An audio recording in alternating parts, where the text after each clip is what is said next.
Dharma Bites is brought to you by Free Buddhist Audio, the Dharma for your life. Our work is funded entirely by donations from our generous listeners.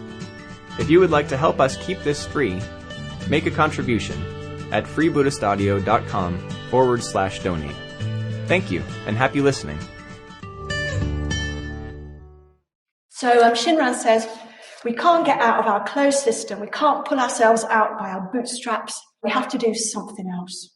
So what we do, according to Shinran, is we call on this sense that we might have of there being something beyond us, bigger than us. So when we think of our faith, that yearning we might have for something, a way of living that's more beautiful, something that our imaginal faculty might communicate to us, a sense we might have, we call on that. Now, of course, it isn't really outside us. That's what I said earlier, but it feels like it's outside us.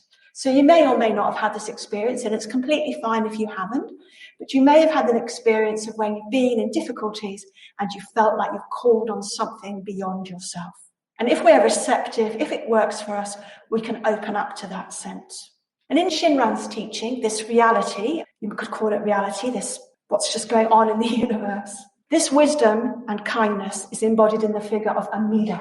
So Amida is the Japanese way of referring to who's also known as Amitabha or Amitayus. This is a Buddha of boundless, of infinite light, beyond space, beyond time. So Amida's not a person. They're not male or female.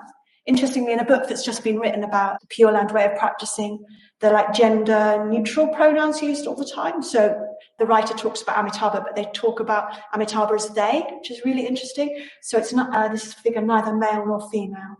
So Amida never existed in time or in place, but yet they do exist. Amida does exist. They exist in a way that they're even more real than we are in some way.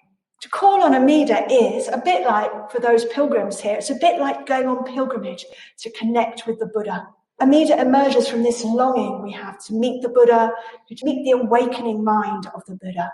So it's the idea that we can all meet the Buddha and his awakening, and we can all connect with the experience of the Buddha wherever we live, whatever it is we're doing, and we can do that at any moment. We can do that at any moment, whatever point in our lives we're at.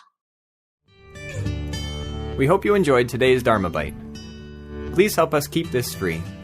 Make a contribution at freebuddhistaudio.com/donate. And thank you.